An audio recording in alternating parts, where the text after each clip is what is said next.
Good day, sir. I'm Dave Magdangdang from BSHM Block 25. Now I will discuss the Internet of Things.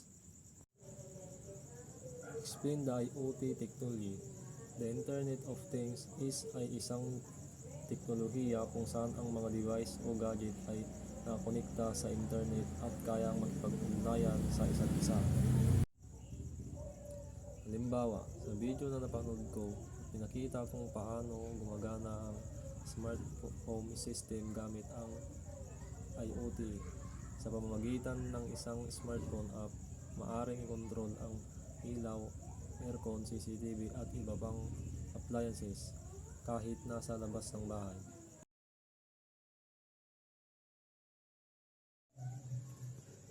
Ang advantage ng IoT: it makes daily tasks easier. For example, you can schedule the air conditioner to turn on before you arrive home. Mas pinadadali nito ang pang-araw-araw na gawain. Halimbawa, maaaring i-schedule ang aircon na buksan bago ka pa dumating sa bahay.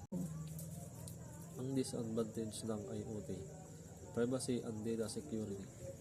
Since IoT devices are connected to the internet, personal information and activities can be hacked. Dahil konektado sa internet, maaaring ma-hack ang personal na impormasyon at gawain ng isang tao.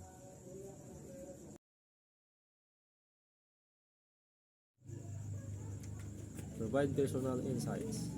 Would they use IoT in their daily life? Why or why not? Yes, gagamitin ko ang IoT sa pang-araw-araw kong buhay dahil sa kaginhawaan at seguridad na nagbibigay nito. Halimbawa, gustong-gusto ko ang idea ng smart lights na otomatikong nagbubukas o namamatay depende sa oras o presensya ng tao. However, magiging maingat ako sa paggamit nito. I would ensure strong password and a secure internet connection para maiwasan ang hacking.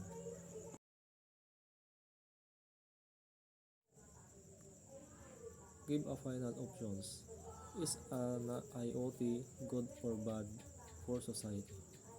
Para sa akin, ang IoT ay mabuti para sa society. Pero dapat itong gamitin ng may tamang pag-iingat. Malaki ang natutulong nito sa convenience, security at efficiency sa pang-araw-araw na buhay.